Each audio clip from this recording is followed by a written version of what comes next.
Alright, let's dive into a story that's equal parts inspiring and frustrating, and trust me, it's got layers. So, picture this. A Wiltshire actor named Hobbs, who's been navigating life with multiple sclerosis, MS, for years, is now pinning her hopes on a drug called Fampridine. Sounds straightforward, right? Wrong. Here's where it gets complicated and fascinating. Personally, I think this story isn't just about one person's struggle. It's a microcosm of how healthcare systems can both fail and offer hope, sometimes simultaneously. First, let's talk about Hobbs' journey. In 2007, she lost sight in her right eye overnight. Imagine that, waking up one day and your world is literally half as clear as it was before. What many people don't realize is that MS is this silent, unpredictable beast. It's not just about physical symptoms. It's about the constant uncertainty of what your body might do next. Hobbs spent 4 years in testing limbo before getting a diagnosis. 4 years.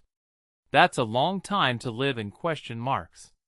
Fast forward to the COVID pandemic, and her condition takes another turn. Her right leg stopped working, as she put it. I mean, think about that phrase for a second.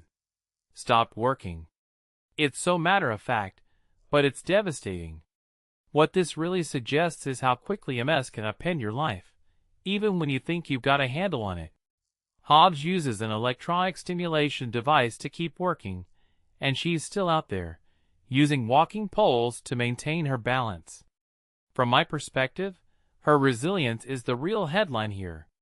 But here's where the story takes a turn that's both hopeful and infuriating.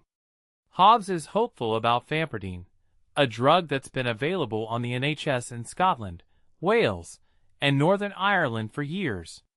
England? Still catching up. Personally, I think this is where the narrative gets really interesting. It's not just about one person's access to a drug. It's about systemic delays that affect thousands. Why is England pretty late to the party? What does that say about healthcare priorities? One thing that immediately stands out is Hobbs' attitude. She's hopeful, but she's also realistic.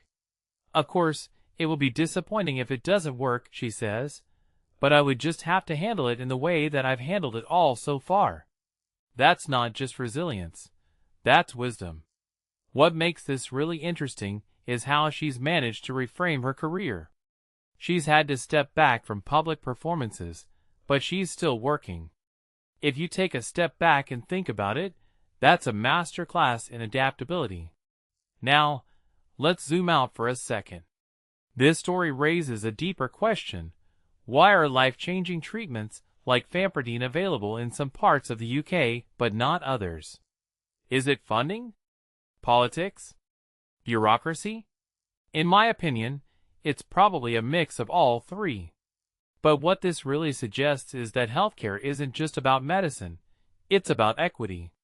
Hobbs' story isn't unique, but it's a powerful reminder of how much work still needs to be done. So, here's my closing thought. Hobbs' hope isn't just about Fampridine. It's about the human capacity to keep going, even when the system feels broken. Personally, I think that's the real takeaway here.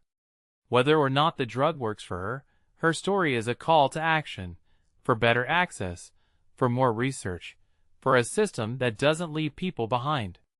What do you think? Is hope enough, or do we need more? Let me know in the comments.